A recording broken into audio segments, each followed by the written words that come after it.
Good evening, welcome in RNQ classes. Block number 4, Islam and other religion. Unit number 2, Philosophy of Islam.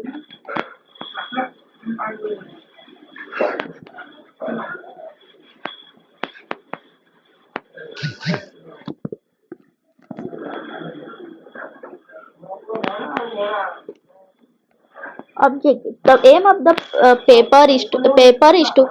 aim of this paper is to make the students acquainted with the background, origin, content, and development of Islamic philosophy. In this endeavor, it will also bring out the relevant philosophical debates and its significance today by analyzing the Islamic philosophy of God, man, and world. 2.1 Introduction. Islamic philosophy represents the style of philosophy produced within the framework of Islamic culture. The main sources of classical of early Islamic philosophy are the religion of Islam itself, especially ideas derived and interpreted from the Quran. Many of the early philosophical debates centered on reconciling religion and reason. The later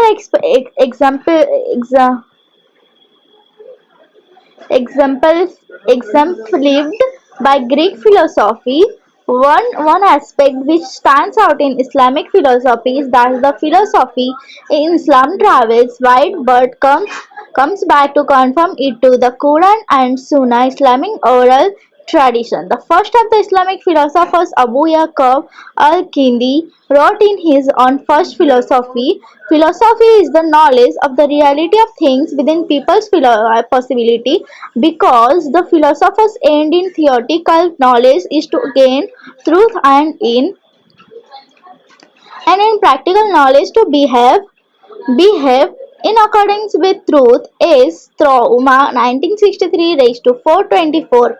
Al-Farabi will accepting this definition added the distinction between philosophers based on certainty, all akiniha, hence demonstration, and philosophy based on opinion. Al-Mazdinuha M. Mahdi 1969 raised to 157 153, and hence dialectic and sophistry, and insisted that philosophy was the mother of the science and dealt with everything that exists. Ibn Sina again accepted the earlier definitions while making certain precisions of his own.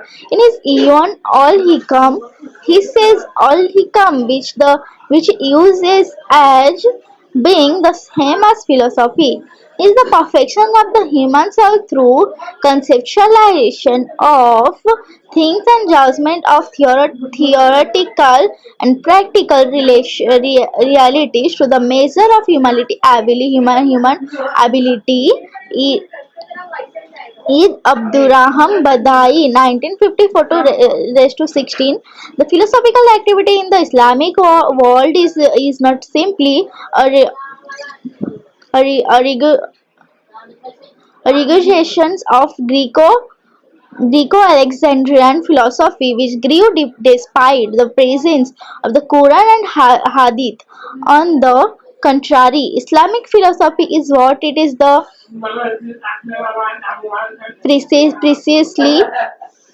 precisely because it flowered in a universe whose contours are determined by the Quranic revelation. We must note that Islamic philosophy is essentially a prophetic philosophy based on the hermeneutics of a sacred text, which is the result of a revelation that is initial in in in inalienably linked to the microcosmic intellect, and which alone is able to actualize the dormant possibilities of the intellect within us. Islamic philosophy deals with the one pure being, with universal existence, and with all of the grades of the universal hierarchy. It deals with man and his entity, and with the cosmos and the final return of all things to God. The interpretations of existence in is none other than penetrations into the inner meaning of the Quran, which is existence itself. The book whose meditation provides the key for the understanding of those objective and subjective orders of existence with which the which the Islamic philosophers has been concerned over the ages. In early Islamic thought, which refers to philosophy during the Islamic Golden Age, traditionally dated between the 8th and 12th centuries, two main currents may be distinguished. The first is Kalam, that mainly dealt with Islamic theological questions, and the other is Falsafa, that is founded on interpretations of Aristotelianism and Neoplatonism. Attempts were made by philosophers theologians at harmonizing both strains, notably by Avicenna, who founded the school of Avicenna and Ivan Rushed Abroses, who founded the school of Averroism, and others such as Ibn al-Haytham and Abu Rayyan al-Biruni. The Islamic world outlook revolves around three elements. They are: God is transcendental and one, man is created by God and has a transcendental nature, he is made the center of the universe. 3. The world has been created for a purpose and is blessed with meaning. The human being is seen as the victory, the Khalifa of God in nature. Following the above essence of Islamic philosophy, a discussion is divided into three aspects: Islamic philosophy of God, Islamic philosophy of human person, and Islamic philosophy of all. 2.3 Islamic philosophy of God.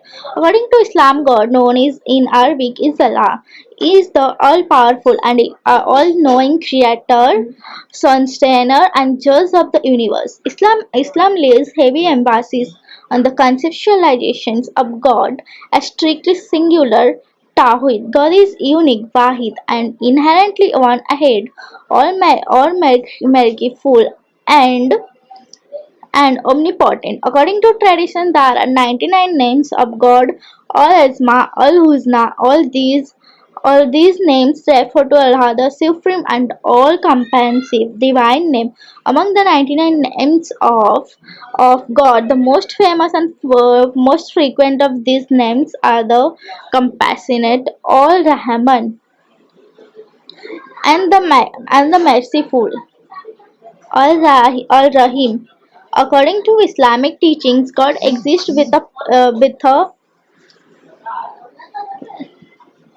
exists without a place.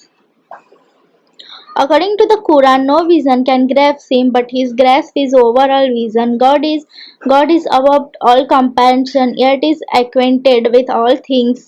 All things. 6:103. God in Islam is not only a majestic and sovereign, but also a personal God. According to the Quran, God is nearer to a person than his jugular being. Questions 50:16. God responds to those in need or distress whenever they call above all. God guides humanity to the right way, the holy way. Tawhid, oneness of God. Oneness of God or Tawhid is the act of believing and affirming that God is one and unique Wahid. The Quran asserts the existence of a single, absolute truth and transcends the world. A unique and indivisible being who is independent of the entire creation according to the Quran say he is God, the one and only God and eternal absolute. He begets not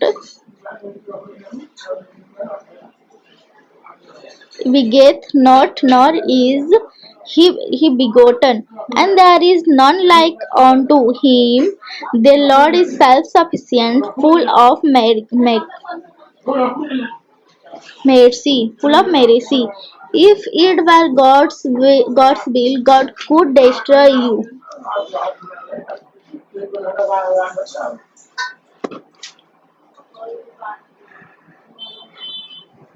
And in your place appoint whom God will as your successors, even as God raised you up from the posterity of other people. 6 is to 132 33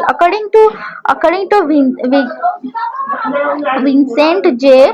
Cornell, the Quran also provides a monist image of God by describing the reality as a unified whole, with God being a single concept that would describe all existing things. God is the first and the last, the outward and the inward. God is the knower of everything. Questions 57 to 3. Some Muslims have however, vigorously criticized interpretations that would lead to a monist view of God for what they see as blurring the distinction between the creator and the creature, and its incompatibility with the radical monotheism of Islam. The individuality of God implies the indivisibility of God's sovereignty, which in turn leads to the conceptions of the universe as a just and coherent moral universe rather than existential and moral chores.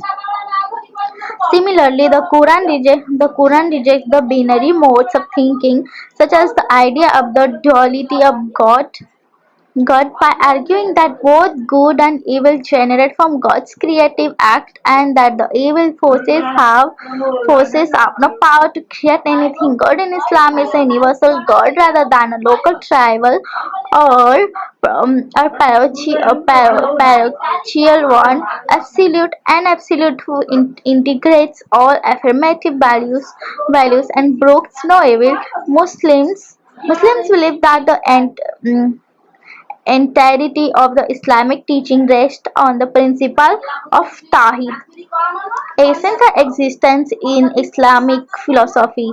Ibn Sina, one of the prominent philosophers of Islam, stated that God is the only existing being which is necessary in itself, and everything else in existence has been brought into existence only by God. Everything that can exist is logically possible as an existence, but it needs something to move it from potentiality to actuality, and this ultimately is God. God puts in train a sequence of chains which eventually results in everything which really could exist.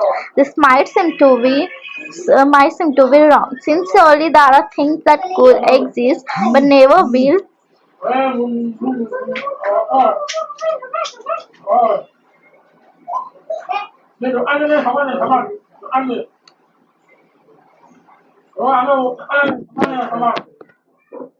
Things that will never be moved into existence. As it were, this is certainly the case for Ibn Sina. There are possible things that remain possible forever, since they are never going to be brought into existence. To exist or thing needs something to bring it into existence. There is an interesting similarity between this theory and that of his chief opponent Al-Ghazali, who also argues that for something to exist, something must move it into existence, and that something is also ultimately God. Both Ibn Sina Sina and Earl gradually make a firm distinction between existence and essence. For the former, only God has an essence that makes it inevitable and then He will exist. Everything else in existence has been brought into existence by something else. For all Gazili, that can also never have been a time when God did not exist, and everything that does exist is both brought into existence and kept in existence through the power of God. If God decide not to maintain the force for existence as it were, then the things that previously existed would go out of existence in just the same way that if someone does not keep up the payments on a house mortgages, the house will be repossessed. Ivan Rush citizens criticizes both those views. He argues that the distinction between existence and essence made by Ibn Sina and Al-Ghazali suggests that something has to come from outside a thing, as it were,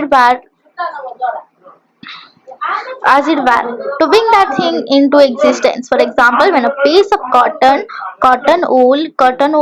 is burnt in a flame and we get ash, something produces that ash, which ultimately is different from the cotton wool and the flame themselves. According to Al-Ghazali, what creates the ash is really God, and anything could lead to us where God to come and eat. But Ivan Dust counters this with the argument that part is meant by us is something which is produced in a certain way so that its existence it very much part of its essence. What happens to the s has to happen to the s, since it is s. There is some nothing outside it that could lead to a different state of affairs. One can accept in a logical sense distinguish between what things are and whether they exist, since whether they exist is a part of what they are. Ivan Rush would claim the god is responsible for the organizations of the world in the first place, but that does not mean that he could have created any sort of world at all. He obviously created a world that is rational and well structured, a world that provides us with guidance as to how to live and what to believe. Could he have created another sort of world, or one is which there is neither order nor a user friendly structure? If the God is really what we mean by God, he is obliged to produce a world which embodies intelligence and general benevolence. He can't do anything else. The view of God's links with the worlds that Ivan Rust has is even more restricted than that of Ivan Sina. For the latter, God is the ultimate cause of everything which exists, but it is no clear whether once a thing has passed the test of possibility, God can prevent it from coming into existence. God is rather in the positions of a constitutional monarch who is required to sign the legislation passed by parliament, which makes the legislation royal and thus gold. But all that the crown does in this sort of situation is to rubber stamp, as it were, a decision which has already been taken elsewhere. All the philosophers accept that God is a perfect agent, in that there is nothing to prevent him acting when he wishes to act, and no deficiencies of knowledge or motivations either. A divine essence is perfect in that it is carried out entirely rationally, with no desire for personal gain, and in total understanding of the situation to which the action is applied. It follows that the notions of the agency that constitutes the perfect concept is in fact rather thin, since it is distant from what we would call an agency. For example, we might do something just to prove that we can do it. And since we act in a context of incomplete information, our actions are often misplaced, in in inefficient in it attaining that ends that this is a different from God's actions, which are in complete accordance with the perfect view of the situations, and which are not restricted by problems of finitude and materiality. 2.4 Philosophy of the human persons in Islam. Human persons from the Quranic perspective. The story of Adam is portrayed in the Quran shows that in the course of his material development and physiological changes, man reached a stage where he obtained a new birth with the infusion of the divine spirit. Then in the course of his normal development, he suddenly experienced a divine change, as the result of which he was transformed into such a super being, the even that even the angels were asked to pay obeisance, and the world forces were made subservient to him. The forbidden tree or paradise as started in the Bible is not that knowledge which should not be approached, but it is a tree of the lust which should be controlled. It is a means by which man tests his willpower of self-control. When man's disobedience is a symbol of the freedom granted to him by Allah. To have access to knowledge is not forbidden to him. In fact, it is a gift with which he has been especially blessed. Allah taught him that which none else knew. Knowledge is one of the factors by which man gains superiority over angels. Even Adam's expulsions from paradise as a forerunner of a sort of self-sufficiency. The blooming of these talents and the beginning of his creative struggle. It was a stage preliminary to his self-making. Through the fall came in the wake of disobedience. It did not culminate in condemnations and permanent contempt. As the result of seeking forgiveness and attaining self consciousness, it become a matter of blessing. One of the most important sources of knowledge and the domains of thinking is divine revelation. The world is not dark and void. In addition to those inner faculties with which Allah has provided man in order to help him find the truth, He has sent prophets to guide him on the right way. The guidance does not mean Allah's will, nor does it mean the suppressions of the creative will of man. It shows the kindness and graciousness of Allah. This guidance is a light which adds to the insight of man and does not restrict his will. Man should be benefited by this guidance with his eyes with open, and for that purpose he should use his knowledge and insight. He should first think and evaluate and only then make his choice. If even after identifying the truth the persist in his disbelief, he shall stand condemned. Man is a part of nature, having material and natural characteristics, but he has reached such a stage of evolution that he has become for being gifted with the divine spirit and supernatural values. Consequently, he has acquired the faculties of free will, knowledge, and responsibility. Because of these gifts, he is neither subservient to material phenomena nor bound by genetic relationships in constructs. He is capable of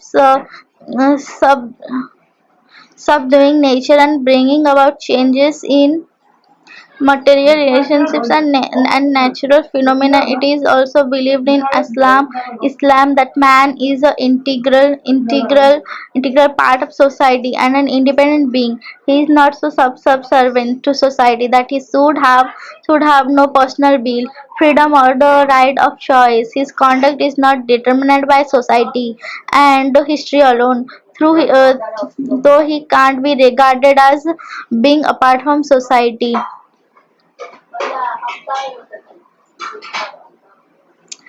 As the entire existence of man is not the direct result of revelations of matter, his mental and intellectual life can be purely inspired and derived from matter or from material and genetic relationships of society. Nevertheless, as he is embedded in matter and has embraced out of it, the natural, geographical, and physical conditions and the material relationships of society are bound to affect him. The contradiction which exists within man is the outcome of the conflict between his material yearning and his celestial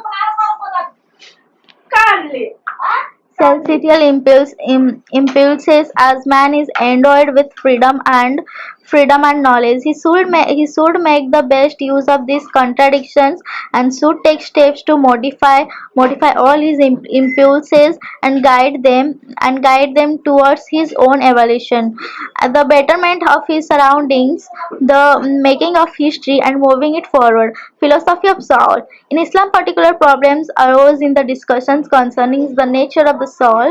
According to the vision of Aristotle, which was generally used by the Islamic philosophers, the soul is an integral part of the person as its form, and once the individual dies, the soul also disappears to contravene the notion of an afterlife, which is so important a part of Islam. Even Platonic views of the soul seems to insist on its spirituality as compared with the very physical accounts of the Islamic afterlife. Many of the philosophers try to get around this by arguing that the religious language discussing the soul is only aller- um, allegorical allegorical and is intended to impress upon the community, and last that there is a wider context within which these lives take place, which extends further. दादा दादा केबे phone करिବ ଦି ଚାରି ଦିନ ଭିତରେ ଗାଁରୁ ଆସିଲେ ନବା ଭଲ ଆମେ ଯିବୁ ଗାଁକୁ ତମେ ଚଳିପାରିବନି ଆମେ ସାଙ୍ଗରେ ଯାଇକି ଆସିଲେ ତମର ଚାକିରି ଭଲ କେବେ ଗାଁକୁ ଯିବୁ ମୁଁ ଯିମି ଏଇ 14-12 ସେତେବେଳେ ଯାଏଁ ରହିବ ହଁ ରହିବନି କହିଲେ ସେ ହେଇ ଏପର୍ଯ୍ୟନ୍ତ ଡାକୁନା ନମ୍ବରଟା ନେଇଥା ମ୍ୟାନେଜର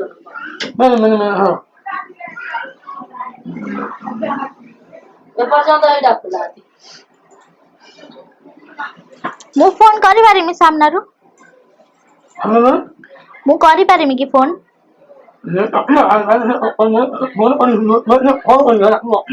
ସିଏ କରିବ ସିଏ ହଁ ମୁଁ କରିମିନି ସେ $99 ଜାନୁଆରୀ ବେଳକୁ କର ଡିସେମ୍ବର ଲାଷ୍ଟ ହଁ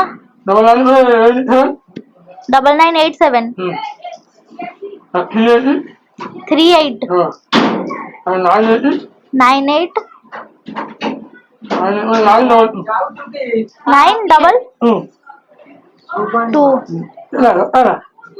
3 4 5 6 7 8 9 11ଟା କଣ ହେଲାଣି 99 ମୁଁ ଡାକୁଛି 998738 98 922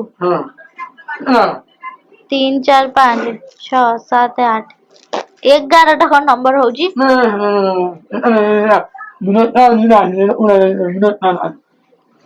ତମେ ତ ସେଦିନ ଖାଇଥିଲ ଆଜି କଣ ଖାଇବ ସେ ଟୋକଳି ଖାଇ ନେଇ ମାଗୁଛି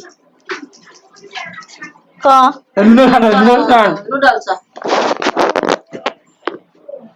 ଭାତ ମାଛ ଖାଇବ ଆଜି ଖାଇଲେ ଆଣିମି ସୁପ ଟିକେ ଦେଇଦେମି ଆଣିକି କଣ କହୁଛ 5 2 3 4 5 6 7 8 9 10 8 double 9 double 9 8 7 7 3 3 8 double 9 8 7 3 8 9 8 double 2 9 8 double 2 1 2 3 4 5 6 7 8 8 आई ठीक नाने की रख जाओ ता ना कौन बिना तो सारे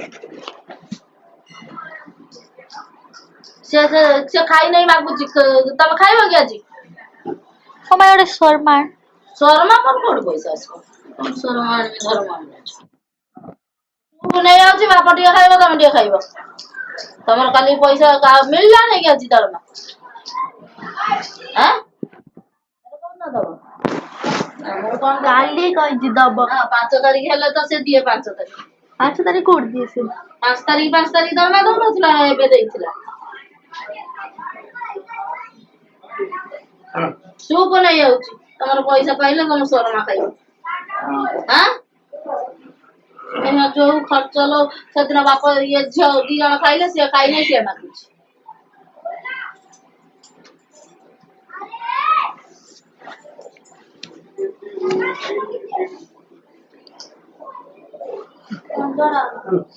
ମୁଁ ଏଇ ଯିବି ଇଆଡେ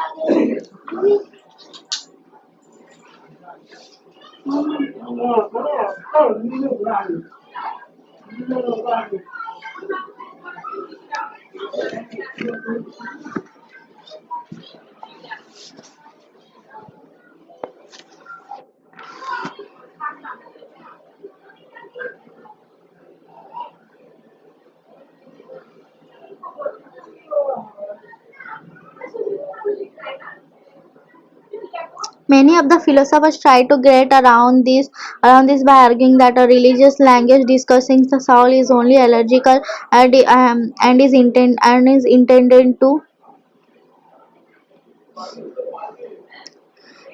impress upon the community at large that there is a wider context within which their lives take place, which extends further than those lives themselves. They could argue in this way because the theories which presented a sophisticated view of the different types of meaning that a statement may have in order to appeal to different audience and carry out a number of different functions. Although Quran encourages its followers to discover facts about the world, it is through the philosophy of science that we can understand the theoretical principles which lie behind the physical reality. Epistemology. Islam agrees that knowledge is possible. Knowledge is the intellect grasp of the immaterial forms, the pure essence of or universals that constitute the natures of these things, and human happiness is achieved only through the intellect grasp of such universals. There are a very large number of references to knowledge in the Quran and the Hadith, both the desirability of acquiring knowledge and the imitations of knowledge. Now see which 1996, Muhammad 2006.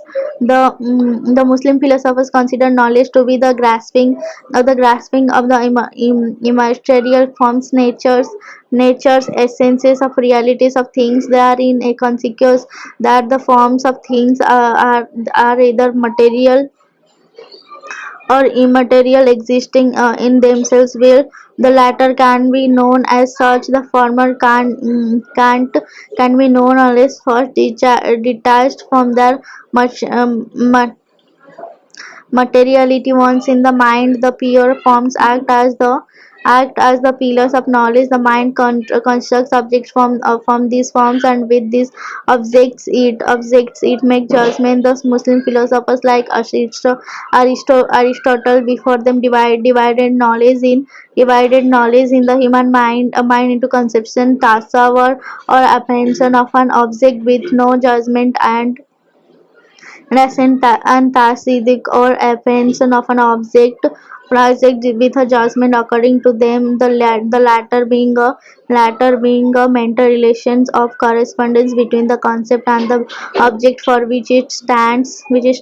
Conceptions are the main pillars of assent. Without conceptions, one can't have judgment in itself. Conception is not subject or to truth and falsity, but assent is. However, it should be pointed out that tasdiq is a misleading term in Islamic philosophy. It is generally used in the sense of accepting truth or falsity, but also occasionally in the sense of accepting only truth. One must keep in mind, however, that when assent is said to be a form of knowledge, that what then is not used in the broad sense to mean true or false judgment, but in the narrow sense to mean true judgment. In the Islamic philosophy, conceptions are mainly divided into the known and unknown. The former are actually grasped by the mind, and the latter potentiality. Known conceptions are either self-evident, that is, objects known to normal human minds with immediacy, such as being thing unnecessary or accurate, that is objects known to none through meditation, such as triangle conceptions are known or unknown relative to the individual mind. Similarly, Muslim philosophers divide assent into the known and the unknown, and the unknown assent into self-evident and the acquired. The self-evident assent is exemplified by the whole is greater than the part, and the acquired by the world is composite source of knowledge. There are two theories about the manner in which the number of unknown objects is reduced. On theory stress that this reduction is brought about by moving from known object to unknown ones. The other that it is merely the result of direct illuminations given by the divine. While the former is the upward or philosophical way, the second the downward or prophetic one. According to the former theory, movement from the known object of conceptions to the conception to the unknown ones can be effected chiefly through the explanatory phase, all called as Sarya. The proof algorithm is the method for moving from the known objects of assent to the unknown. Once the explanatory phase and proof can be valid or invalid, the former leads to certitude. The latter to falsehood. The validity and invalidity of the explanatory phase and proof can be determined by logic, which is a set of rules for such determinations. Ibn Sina, the greatest philosophers of Islam, points out that logic is a necessary key to knowledge and can't be replaced except by God's guidance, as opposed to other types of rules such as grammar for discourse, which can be replaced by the God natural mind. By distinguishing the valid from the invalid explanatory phase, present proof, logic serves a higher purpose, namely that of disclosing the nature of essences of things. It does this because conceptions reflect the realities of natures of things, and are the concept and the co- and the co- con, cornerstones of the explanatory phase and proof, because logic deals only with expressions that correspond to conceptions. When it distinguishes the valid from the invalid, it distinguishes at the same time the realities of nature of things from their opposites. Thus logic is described as the key to the knowledge of the natures of things. This knowledge is described as the key to happiness, hence a special status of logic in Islamic philosophy of mind. Islamic philosophy believes that above the sense there is a national soul. This has two parts: the practical and theoretical intellect. The theoretical intellect is responsible for knowledge. The practical intellect concerns itself only with the proper management of the body through apprehension of particular things, so that it can do the good and avoid the bad. All the major Muslim philosophers, beginning with Al-Kindi, wrote treatises on the nature and functions of the theoretical intellect, which may be referred to as the house of knowledge. In addition to the senses and the theoretical intellect, Muslim philosophers include a third factor in the discussions of the instruments of knowledge. They teach that the divine world contains one among other things intelligences, the lowest of which is what all Kindi calls the first intellect, and all call better known in Arabic philosophy as the agent intellect. All call all of the name given to it by Al-Farabi, or the giver of forms Wahib, as what they content that the world around us is necessary for the attainment. Philosophical knowledge, some such as Ibn Rust and occasionally Ibn Sina, say that the mixed universals in the imaginations that have been derived from the outside world through the senses are eventually purified completely by the light of the agent intellect and are then reflected into the theoretical intellect. All Farabi's and Ibn Sina's general view, however, is that these imagined universals only prepare the theoretical intellect for the receptions of the universals from the agent intellect that already contains them. In expressing this view, Ivan Sina states that it is not the universals in the imaginations themselves that are transmitted to the theoretical intellect, but their shadow, which is created when the light of the agent intellect is shed on these universals. This is similar, he says to the shadow of an object which is reflected on the eye when sunlight is cast on the object. Will the manner in which the universal in the imaginations can prepare the theoretical intellect for knowledge is in general unclear. It is vaguely remarked by Al-Farabi and Ibn Sina that ଏ ଚାଲି ଆସ ଦିହ ହାତ ହେଇଛି ତମର ଖା ସବୁ ଥଣ୍ଡା ହେଇଯିବ ତାହେଲେ ଭାତ ବସେଇମି କି ନା that this ବସେଇମି preparation is due to ନେଇଯା the similarity of these universals to the pure universals and to the ଚାଉଳର ଛୁପ ଦେଇଛି ତାପରେ familiarity of the theoretical intellect with the imagined universals owing to its proximity to the imaginations. In other words, the familiarity of this intellect with what resembles its proper objects prepares it for the receptions of these objects from this agent intellect.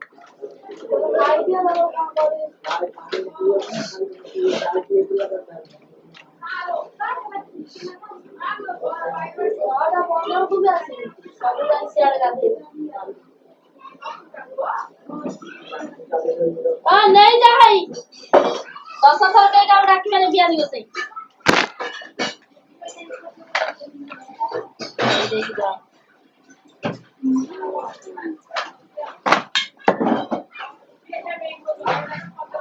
ପାଣିର ଘଟଣା ଏମାନେ ବି କପଡା ତଳ ଘରେ ଯାଇକି ଧୋଇବା କଥା ନାହିଁ ପାଣି ଆସିନି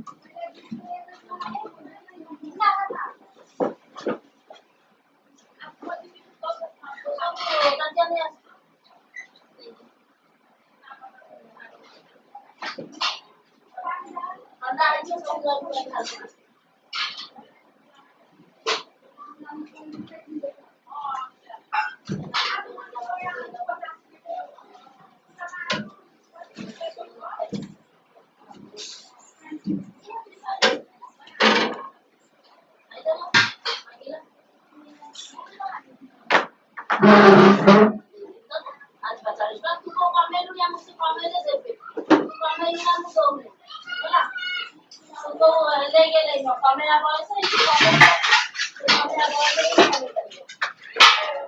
अब की बना दे ले तू ढाली पकोनो आसे कमेले ढाली ई ढाली तो भला भी हम ऑन नहीं ना तू बाकी सोना तू आज 40 पाने तू ना मोटे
ଯେମିତି ଆଣିକି ଦେଇଥିଲୁ ତୋ ପଇସାରେ ଆମେ ଖାଉଛୁ ସବୁବେଳେ ଆଟିଟ୍ୟୁଡ ଆଣିକି ତ ଉପରୁ ଖପାଲେ ତ ପିଟି ମୁଁ ଧରିକି ମାନେ ସାଙ୍ଘାତିକ ଯେମିତି ଭାବି ନଥିଲୁ କରୁଥିଲୁ ପେଟି ମାନେ ମୁଣ୍ଡକୁ ଦେଖେ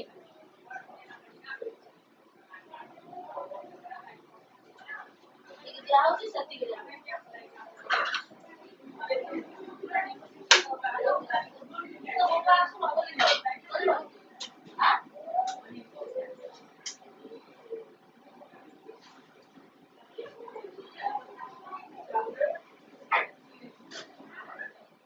କମାନ୍ତି ଘର ବାଲା କୋଉଠି ଆଳୁ ଘର ବାଲା କେତେ ଖାଉଛି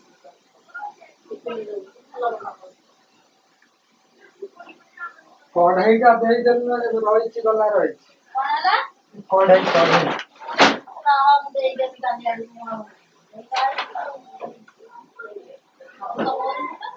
ଖାଇବା ପାଇଁ ରଖିଛି କମ ତ ଖାଇବା ପାଇଁ ଟଙ୍କା ତ ଥୋଇଦେଲା ଦିଦିନା କ୍ଲାସ କିଏ ସାଙ୍ଗ ଆଇବୁଟି କାଇଁ କରୁଛୁ ତୁ କରୁଛୁ ନା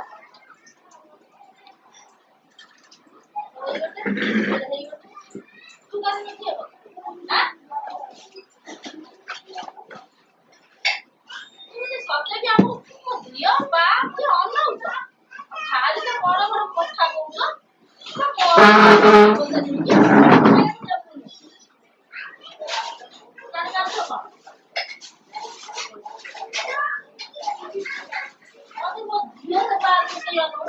ବେଶୀ ବଡ ବଡ ଖାଇବାକୁ ଏ ବୟସ ତୁ ନିଜ କାମ କର ଖା ବ୍ୟବସ୍ଥା କର ଆର ବର୍ଷକୁ ସିଧା ବସାଇ ବସାଇ କାଢିଛୁ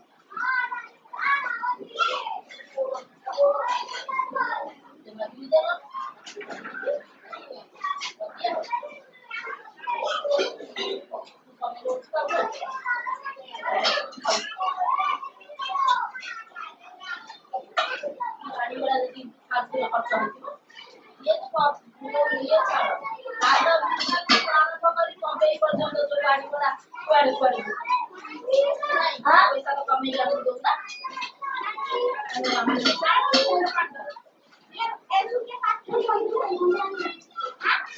ଏମାନେ କମେଇଲେ ଦେବେ ବି ଦେବେ କିଛି ନାହିଁ ଏ ଆମ ଦେବେ ହାତ ବାଟ ରହିବାର ସ୍ଥାନ ନାହିଁ ଏ ବୟସର ଘରେ ବି ପଇସା ପକେଇଲେ ଖାଇବାକୁ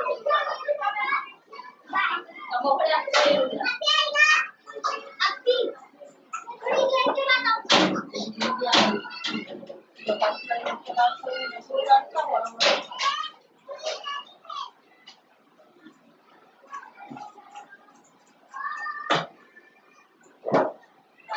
ପାଣି ଧଳା ହଉ ଥଣ୍ଡା ବି ନେଇକି ଯାଇଥିବା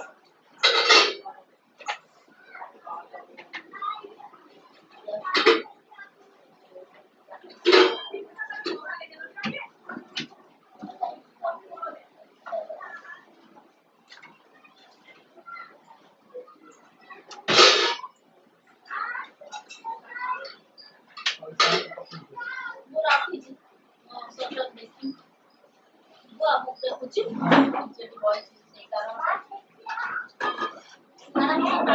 କିଛି ମରଣ ହଉଛି ଯେ ମଣିଷ ପୁରା ଧୀରେ ଧୀରେ ପୁରା ହୋଇଚାଇବେ ଯାହା ହଉ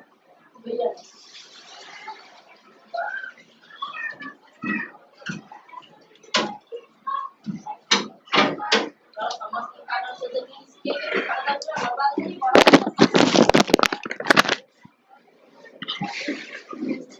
ଯେତେ ଶୀଘ୍ର ଆମ school time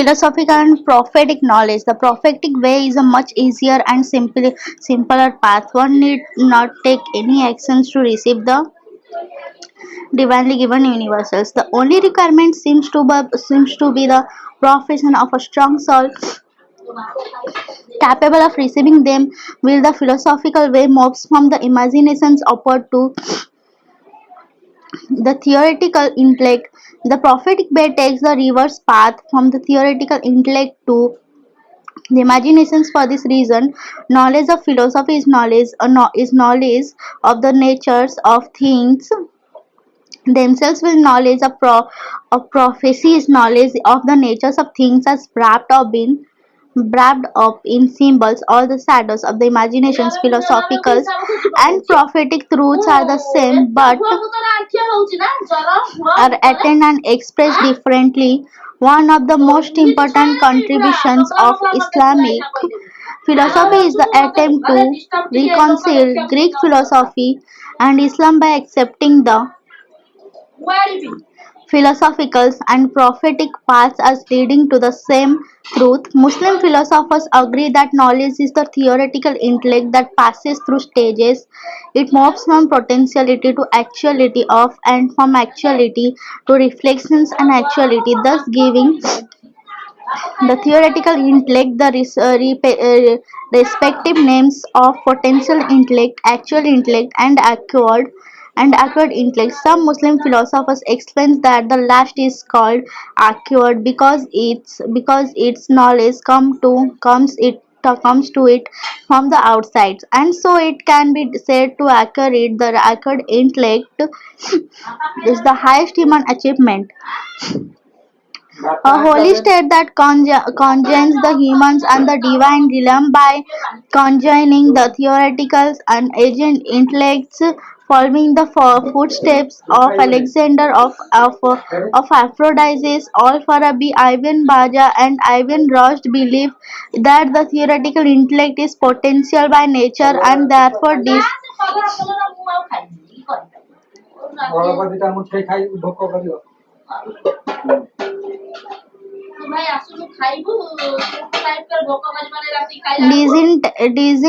disintegrates unless it grabs the eternal object. The essential universals for the unknown and the knower are not one. Ibn Sina reject the view that the theoretical intellect is potential by nature. He argues instead that it is eternal by nature because unless it can grasp the eternal objects. For him, happiness is achieved by the intellect grasping of the eternal object. For such grasping perfects the soul.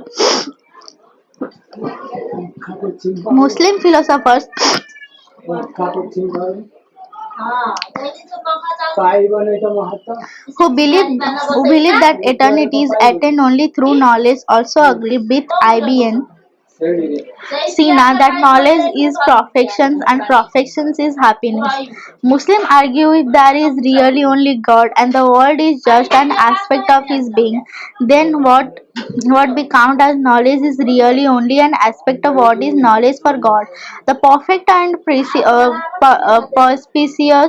perspicuous grasp of the nature of reality, namely himself, the holy project of reconciling scripture and philosophy or science, is based on the notions that there is really just one truth which may be approached in different ways. Muslim philosophers agree that knowledge is possible.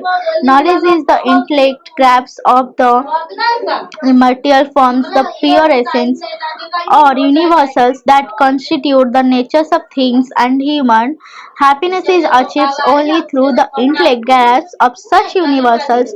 They stress that for knowledge of the immaterial forms, the human intellect generally lies on the senses. Some philosophers, such as Ibn Rushd and occasionally Ibn Sina, assert that it is the material forms themselves which the sense provide that are grasped by the intellect after being stripped of their materiality with the help of the divine word. However, the grand general views as expressed by all Farabi and Ivan Sina seems to be that the material forms only prepare the way for the reception of the immortal forms which are then provided by the divine word. They also state that on rare occasions, the divine word simply bestows the immortal forms on the human intellect without any help from the senses. This occurrence is known as prophecy. Will all Muslim professors agree that as a grasping eternal entities, angels, happiness, they differ as to whether such as grasping is also necessary for eternal existence. 2.5 Islamic philosophy of the world. The Quran vividly brings out the philosophy of the world in the following words: Your Lord is God who created the heavens and earth in 6 days. He then mounted the throne, converting day with night, which possesses urgently, and the sun, moon, and stars subservience by his command. Verily, his are the creations and the command. Blessed be God, the Lord of all being. Call on your Lord humbly and secretly. He loves not transgressors. Do not do corruptions in the land after if it has been set right. Call upon him in a way and eagerly. Sorely, the grace of God is high to the good doors. Huh. It is he who lets loose the vines, bearing good tidings before his grace, till when they are charged with heavy clouds, we drive it to the dead land and use it to send down water and bring forth all fruits. 7 to 54 to 58. Islamic philosophy always considered observing and contemplating nature as a very important aspect of the spiritual journey. Islam is the name of the divine systems of the universe. The book of Islam is the recorded Quran, third meaning, and the entire universe is the Quran of creations, all Quran, all Takwini. Humanity is also the divine book that corresponds to the Quran and the universe. Given this designating the Quranic verse events taking place winter of souls and all phenomena occur within nature. Human life is so interrelated with natural phenomena that those who can discern them can draw absolutely correct conclusions about the world future. In other words, the laws of history can be deduced from the laws of nature. In Islam, day and night symbolize happy moments and misfortunes respectively, which alternate in both a person's and a nation's life. When the symbol of divine grace is mentioned as a grace of God which is close to those who do well, the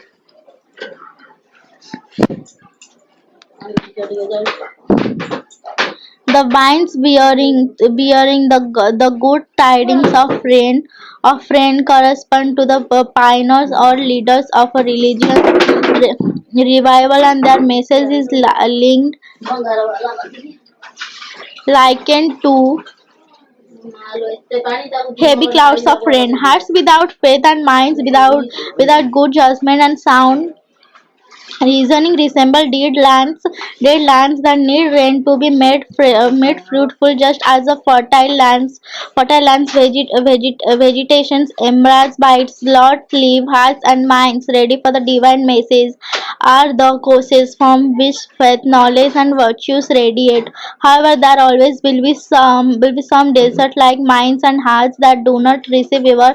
There always will be some desert-like minds and hearts that do not receive receive through rain to produce any vegetations, and so do not benefit from this grace. For Muslims, revelation is inspirable from the cosmic revelation, which is also a book of God.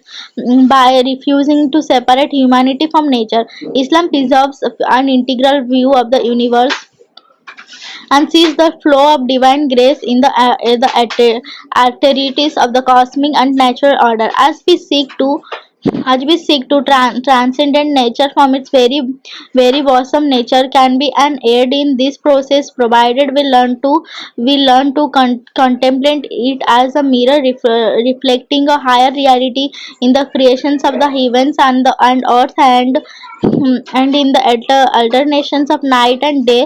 There are signs for people with minds who remember God and maintain His same standing and sitting on their sides, and reflect upon the creation of the heavens and earth. Our Lord, you have not created this for vanity. Glory is to you. Guard us against the chastisement of the fire. Quran 3:199. Human Humankind and the nature. According to the Islamic philosophy, humankind is located at the axis and center of the cosmic milieu. By being taught the names of all things, we receive the keys of knowledge of all things, and so gain dominations over them. However, we receive this power only in our capacity as serving as God's vicegerent Khalifa on earth, not as a rebel against heaven. In fact, humanity is the channel of grace for nature. For our active participations in the spiritual world causes light to enter the world of nature due to our intimate connections with nature. Our inner state is reflected in the external order. Thus, when our inner being turns to darkness and chose nature turns from harmony and beauty to disequilibrium and disorder. We see hi Mimu. We see ourselves reflected in nature and penetrate into nature's inner meaning by delving into our own inner depths. Those who live on the surface of their being can study nature as something to be manipulated and dominated, while those who turn towards the inner dimension of their existence can recognize nature as a symbol and come to understand it in the real sense. The concept of humanity and nature, as well as the presence of a metaphysical doctrine and a hierarchy of knowledge, enabled Islam to develop many sciences that were influential in the modern development of science in the West, and yet it did not disturb Islam's intellectual edifice.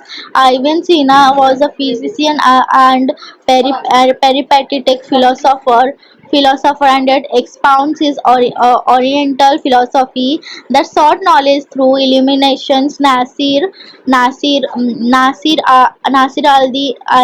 al-Tusi was the leading mathematician and astronomer of his day, as well as the author of an outstanding treatise on Sufism. Muhi Aladdin Ibn al-Arabi was a leading personage in the most esoteric dimensions of Sufism, and it explains the universe expansions and the motions of objects. Jabir ibn al-Hayyan's adherence to Sufism did not prevent him from founding algebra, and chemistry.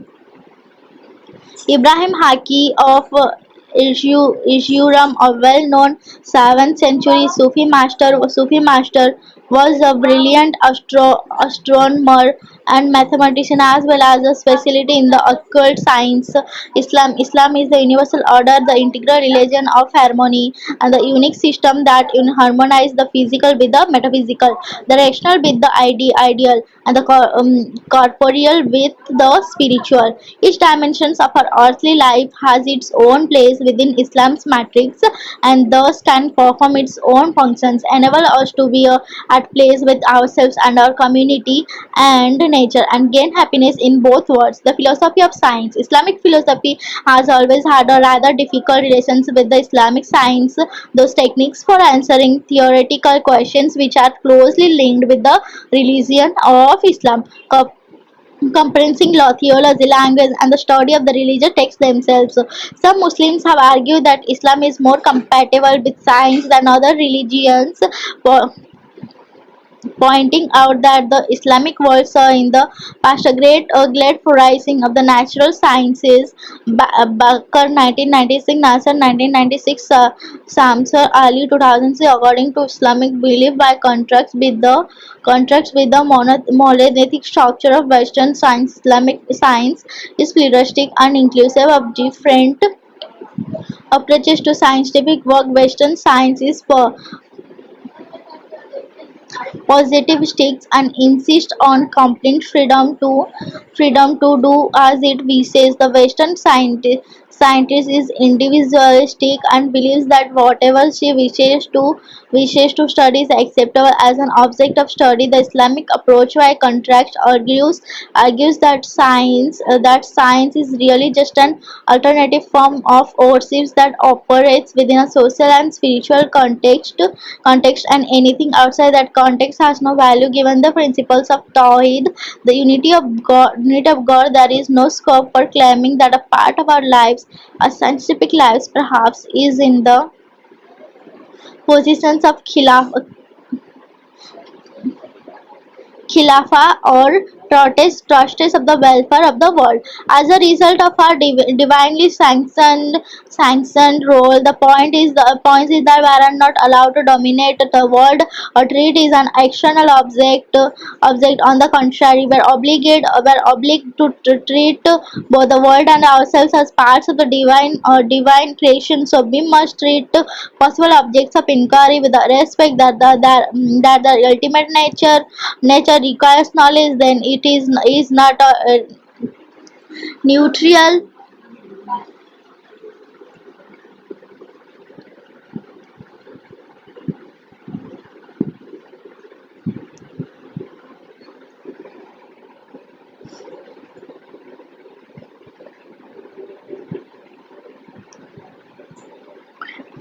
attempt to grasp an external object as it is for positive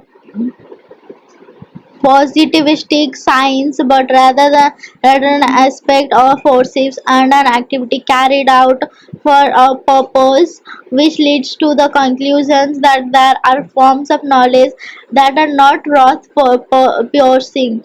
The main point which modern defenders of Islamic science make is that both Islam and natural science rest on a particular attitude towards rationality. The sort of rationality employed by science involves faith just as much as does religion. At different times, there are different approaches to science, and these have a lot to do with the sort of society in which science which is produced. In that sense, then science rests on nothing more secure than does religion. Both involve faith in a set of principles which in themselves lack justifications. The main advantage of the nations of an Islamic science is that it is permissive with respect to methodology, and in that it broadens the concept of knowledge to allow a wide variety of different understandings of what knowledge is, so that at the same time it permits a variety of different ways of knowledge. These different ways are all equally valid, even though some of them may be quite personal and apparently subjective. It is worth being skeptical about the practical implications of the idea of an Islamic science, since the Quranic pronouncements on the topic are so general. Natural phenomena are science ayat of the existence and nature of God 16 to 66, 41 to 53, 51 to 21, 10, 88, 88 to 17, 20, and hence are flawless 67 to 33. The word is organized and has a direction 3 to 191, 21 to 16, 38 to 27. Human beings are God Khalifa 2 to 36 to 165, and there are certain and certainly warnings against waste and mismanagement of those things that God has provided. But what this direction actually mean is far from obvious. Islamic ethics, mu, Mutazilites, Mutazilites and Ash'arites were the two schools that shaped the Islamic ethics. According to according the Mutazilites, ethical meaning is entirely subjective. In that whatever meaning it has, it gets from a subject. In this case, God. The only point is that acting morally lies in obeying God, and any other future of ethics is purely superficial. That is, it might look us through. There are good practical reasons for moral actions, and there could be such factors, but they are not relevant to our rationale for acting morally. These factors are what kind called heteronomous in that they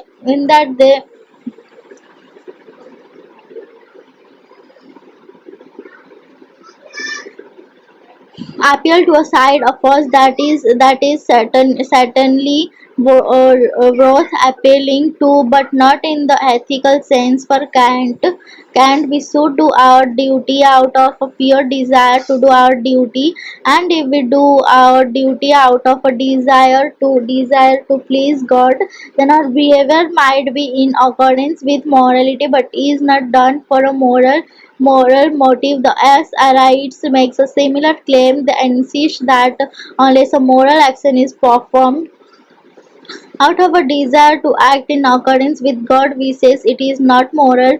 This is because what morality means is actions in accordance with God wishes, and common sense opposed to immorality, which is actions in line with what God's forbids. Unless we understand this, we really have no chance of acting from the correct motive, which is of course critical to the nature of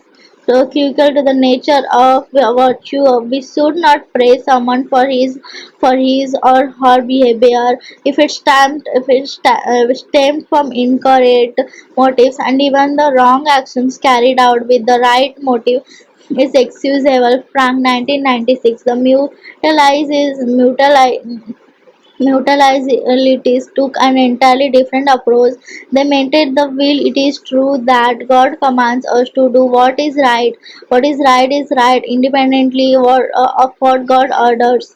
He orders us to do what is right because it is right, and it is right on objective grounds, not because of what God orders. God could not order us to do something that was not right. Since the rules of morality are not something that is under his control, he can see much better than we can why certain actions out to be performed, and we are often obligated to look to him for guidance. But all he knows better than us is the route to virtue. He does not know what virtue is in the sense that he creates it. So the role of religion is to help us work out how we should behave. It does this by indicating forms of conduct and advising us how to think of our duties, but it does not establish the nature of our duty. This is worked out in the nature of morality itself. Suppose the case of a God person who suffers during this life, what will happen to him after his death? According to the Mutazilites, God must reward him for his behavior, since if he be acting unfairly, God has no choice but to compensate him in the next life for what he was suffered in this one, and the reverse would be true of the evil person. God is thus forced to behave in certain ways, since if he is to be just, and he is by definition just, he must follow the rules of justice. Harani 1971. Political philosophy in Islam looked to Greek thinkers for ways of understanding the nature of the state, yet also generally linked for Platonic ideas of the state of to Quranic notions, which is not difficult given the basically hierarchical nature of both types of account. Even thinkers attract to illuminate illuminate nationalist illuminate illuminatonist illuminationist philosophy such as Davani wrote on political philosophy, arguing that the structure of the state should represent the material.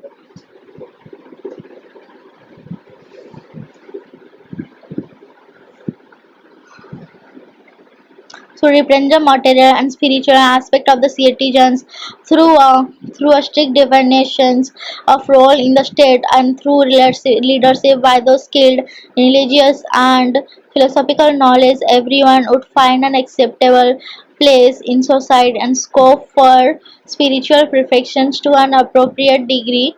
Mystical philosophy in Islam represents of the persistent traditions of walking philosophy within the Islamic world. One of the main topics of concern to those interested in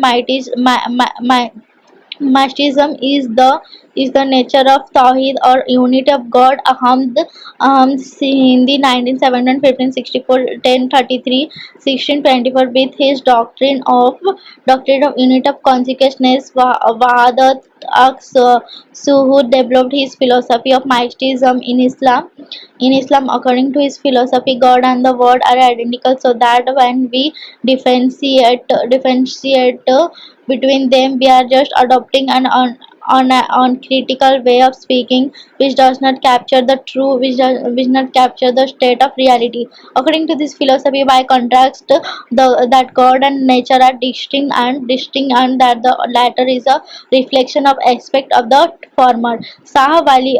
Waliullah of Delhi in 1114 1703 1176 to 1762, the outstanding Muslim thinker of the Indian subcontinent, argued that this debate was really more about language than about philosophical concept, and that these two views are easily reconcilable. Kemal 1996. However, all Ghazali had great influence in making Mahdiism in its Sufi form respectable, but it is really other thinkers such as Al Suharwadi and Ivan Al Arbi who produced an actual systematic mystical thought. They created, albeit in different ways, accounts of how to do a philosophy which occurs with mystical approaches to reality. Ivan Al Arbi concentrated on analyzing the different levels of reality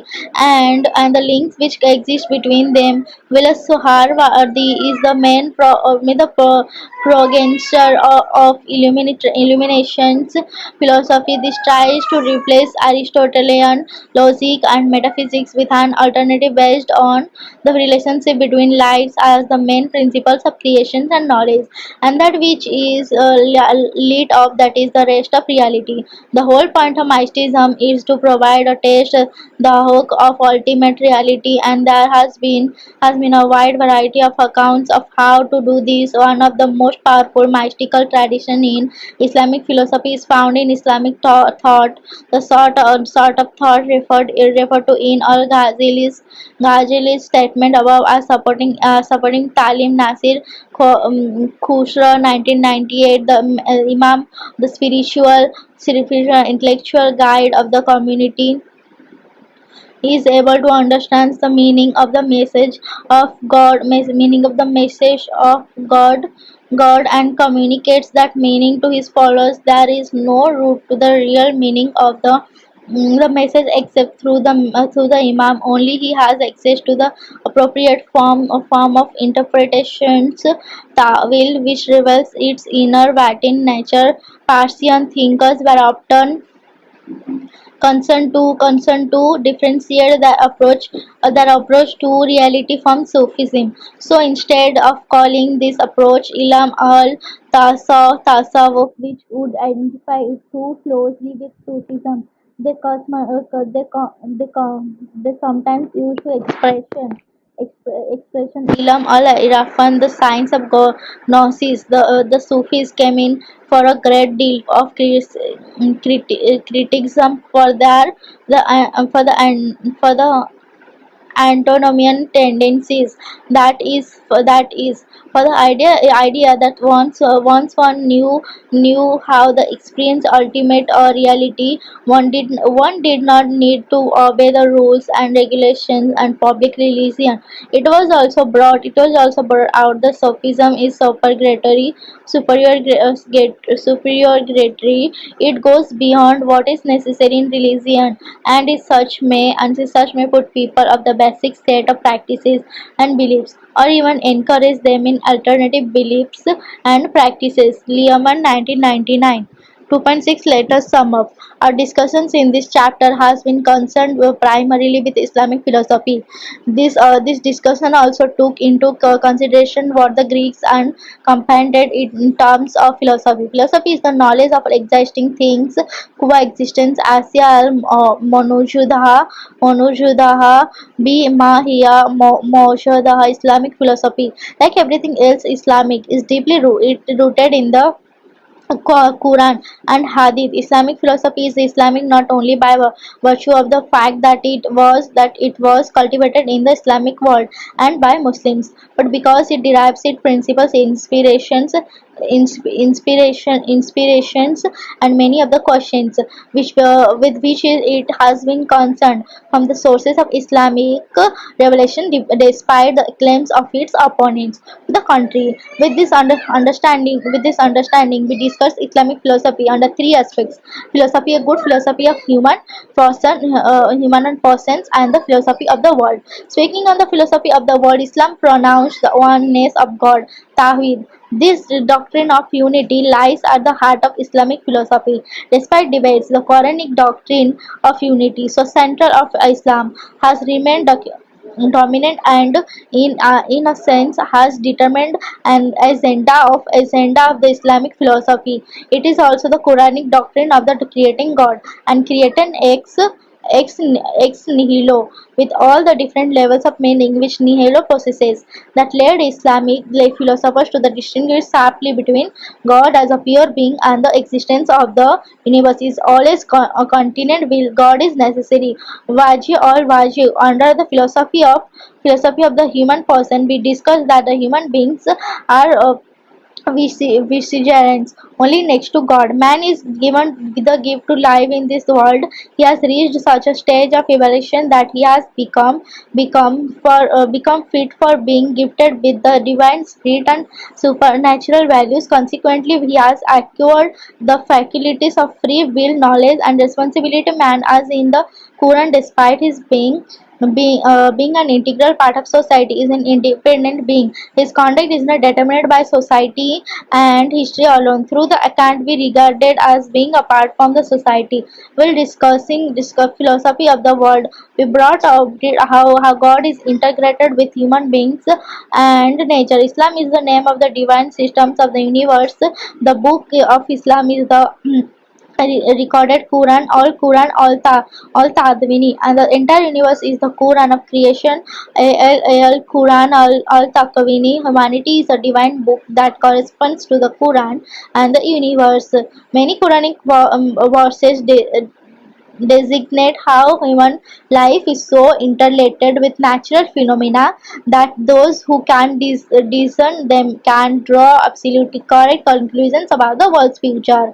We summed up our discussions by starting that Islam is the universal order, the integral religion of harmony, and the unique system that harmonizes that physical with the metaphysicals, the rational with the ideal, and the corporeal with the spiritual. Each dimensions of our earthly life has its own place within Islam's matrix, and thus can perform its own functions, enable the humankind to be at peace with oneself and community and nature, and gain happiness in both worlds.